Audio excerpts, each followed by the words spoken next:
क्रिस्त में मेरे प्यारे भाइयों और बहनों, आज हम लोग क्रिस्त राजा का पर्व मना रहे हैं। जब हम लोग किसी राजा और रानी के बारे में सोचते हैं, दिमाग में यह तस्वीर आ जाती है कि राजा के सर पर बहुत ही सुंदर सोने का मुकुट, उनके चलने का अलग ही स्टाइल, उनका भारी भरकम आवाज, बहुत ही सुंदर और कॉस्टली कपड़े और भुजाओं में ताकत, ये सारी चीजें मन में आ जाती है। यह सच है कि ताकत ही एक राजा की पहचान है। सवाल यह है, क्या प्रभु यीशु ख्रिस्त भी इसी प्रकार से जाने जाते हैं, पहचाने जाते हैं? कुछ सालों पहले मैंने एक कहानी पढ़ी थी। अमेरिका के एक सिपाही स्वीडन के देश में बस पर सफर कर रहे थे। बहुत सारे लोग बस में थे और बातों बातों में अमेरिका के उस सिपाही ने स्वीडन के जो आसपास बैठे हुए लोगों से कहा कि अमेरिका में राजतांत्रिक के लिए बहुत ही बढ़ावा मिलता है। कोई भी व्यक्ति आसानी से व्हाइट हाउस जा सकता है और प्रेसिडेंट से बातें कर सकता है, अपनी बातें रख सकता है। तब स्वीडन के एक व्यक्ति ने उस अमेरिकी सैनिक से कहा, स्वीडन में तो इससे भी बढ़िया है कि स्वीडन के राजा अक्सर जनता के साथ बस में सफर भी करते हैं। कुछ ही देर के बाद बस एक बस स्टैंड में रुक गई। कुछ लोग उतरे। बाकी बचे हुए लोगों ने उस अमेरिकी सैनिक से कहा कि जनाब, आपके साथ अभी बात करने वाले हमारे स्वीडन के राजा हैं। उनका नाम है गुस्ताव अडोल्फ चटवे। प्यारे भाइयों और बहनों, हमारे प्रभु यीशु ख्रिस्त ईश्वर के एकलौते पुत्र, ईश्वर होने के बावजूद भी मानव का रूप धारण करते हैं और इस धरती पर आते हैं और हमें यूकरिस्त के जरिए हमारे दिल में बस जाते हैं। यह प्रभु यीशु ख्रिस्त का हमारे प्रति एक अनोखा प्यार है। आज के त्योहार के बारे में जानने के लिए हमें सन 1925 में एक बात घटी थी, उसको याद करना होगा। इससे हमें यह पता चलता है कि आज का यह पर्व, क्रिस्त राजा का पर्व, क्यों मनाया जाता है। तब के संत पापा पियूस 11वें एक दिन अपने कमरे के बाहर बैठकर तात्कालिक सामाजिक और राजनीतिक परिस्थितियों के बारे में सोच रहे थे। उसी समय पर पहला महायुद्ध खत्म हो चुका था और लोगों के मन में बहुत ही आशंका और बहुत तरह की घबराहट हुआ करती थी। जब संत पापा पियूस 11वें इन सारे बातों को सोच ही रहे थे, उनके मन में यह बात आई कि यूरोप के कुछ देश बहुत ही संकट में आने वाले हैं। इटली और जर्मन की स्थिति काफी गंभीर हो चुकी है, क्योंकि मुसोलिनी इटली के गलियों में गुस्से से घूम रहे थे। हिटलर जर्मनी के जेल से बाहर आ चुके थे और वे बहुत सारे लोगों को इकट्ठा कर रहे थे, उनके समर्थकों को इकट्ठा कर रहे थे। लोगों में एक अविश्वासता बढ़ रही थी। लोग सोच रहे थे कि मुसोलिनी, हिटलर उनके राजा बनेंगे, उनकी ताकत बनेंगे, उनके लिए लड़ेंगे। फलस्वरूप यह हुआ था कि लोगों को ईश्वर पर विश्वास कम होते जा रहा था। गिरजाघरों में लोगों की संख्या घटती जा रही थी। लोग ईश्वर पर विश्वास नहीं कर पा रहे थे। ऐसा लग रहा था कि सामाजिक चीजों पर, राजनीतिक चीजों पर ज्यादा महत्व दिया जा रहा था। तभी संत पापा पियूस 11वें को ऐसा लगा कि दोबारा लोगों के मन में विश्वास जगाना होगा। दोबारा लोगों को यह बताना होगा कि हमारे राजा सिर्फ और सिर्फ प्रभु यीशु ख्रीस्त ही है।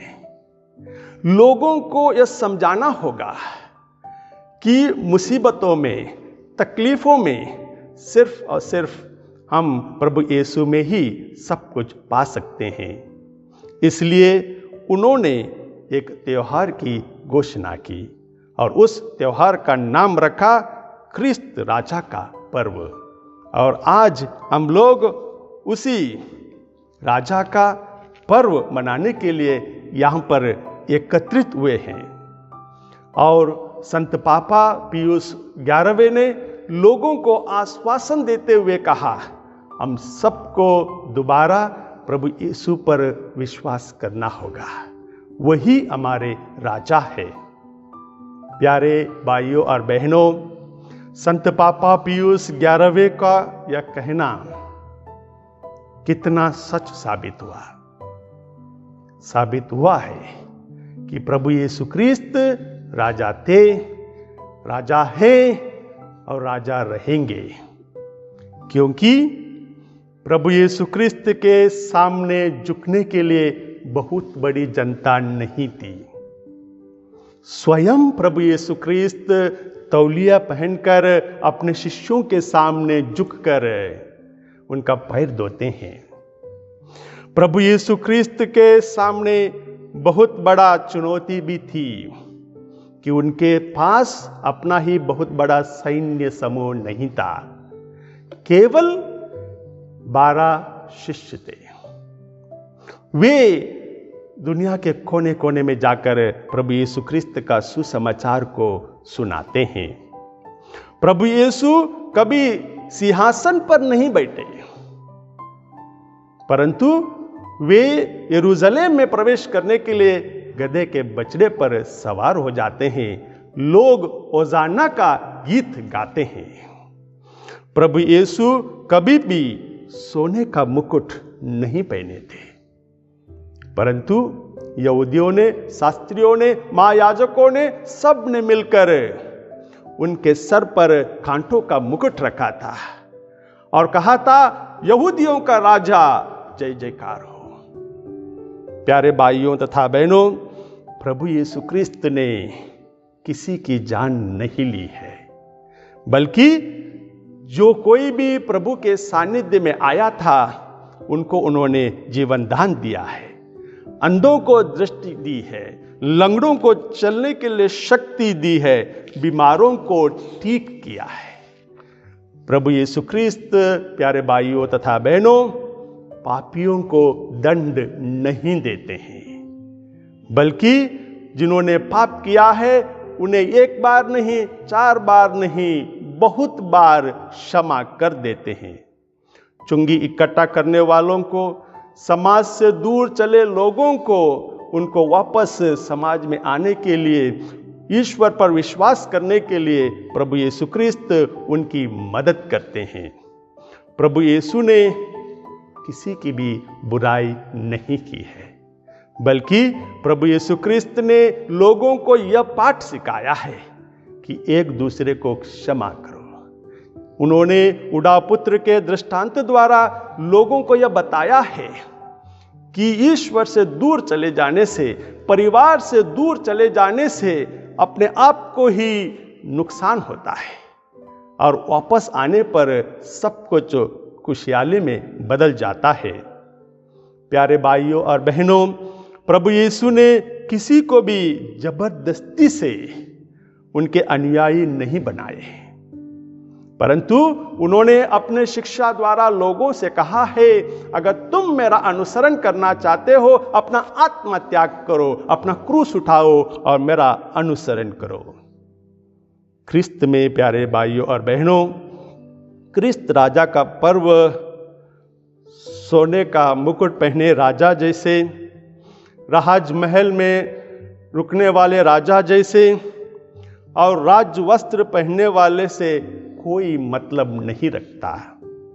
यह पर्व हमें प्रभु यीशु ख्रिस्त का अनुयायी बनने के लिए एक न्योता देता है। क्या आज भी ख्रिस्त राजा का पर्व हमारे जीवन में महत्व रखता है? ठीक सन 1925 में संत पापा पियूस 11वें ने जो अनुभव किया था, जो स्थिति तब लोगों के मन में थी, उसी प्रकार की स्थिति आज भी हम लोग समाज में पाते हैं। बहुत सारे ऐसे लोग हैं जो एक दूसरे से झगड़ा करते हैं। उनके लिए प्रभु यीशु ख्रिस्त की मदद की जरूरत है। बहुत सारे ऐसे लोग हैं जो एक दूसरे को धोखा देते हैं, परिवार टूट जाते हैं, परिवार में कहासुनी हो जाती है, गुस्सा करते हैं। इन सारे परिस्थितियों में प्रभु यीशु ख्रिस्त हमारे सांत्वन दाता की जरूरत है। आतंकवाद हम आज भी देखते हैं, लोग आज भी डर डर कर अपना जीवन बिताते हैं। प्रभु यीशु ख्रिस्त हमारे प्रोटेक्टर, उनकी जरूरत है। प्यारे भाइयों तथा बहनों, हम लोग आज भी देखते हैं लोग लालची हैं। ऐसे लोग हैं जो पैसे के पीछे भागते हैं, जो सांसारिक चीजों को अपनाने के लिए अपना दौड़ लगाते रहते हैं। उन सारे लोगों को आज भी प्रभु यीशु ख्रिस्त की जरूरत है कि यह बताने के लिए कि स्वर्ग राज्य ही सब कुछ है।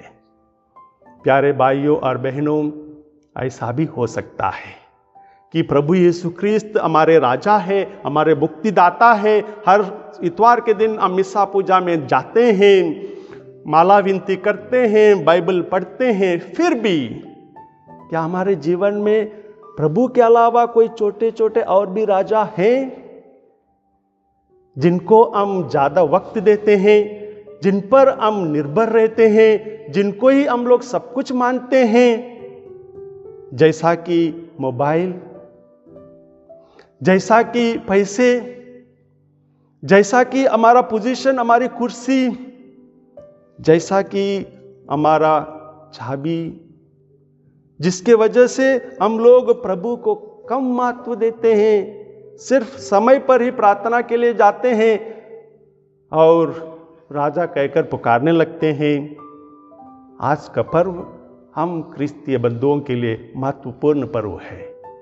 आज हमें हमारा विश्वास जताने के लिए माता कलीसिया हमें एक अवसर देती है कि फिर एक बार हम अपने प्रभु यीशु को राजा माने।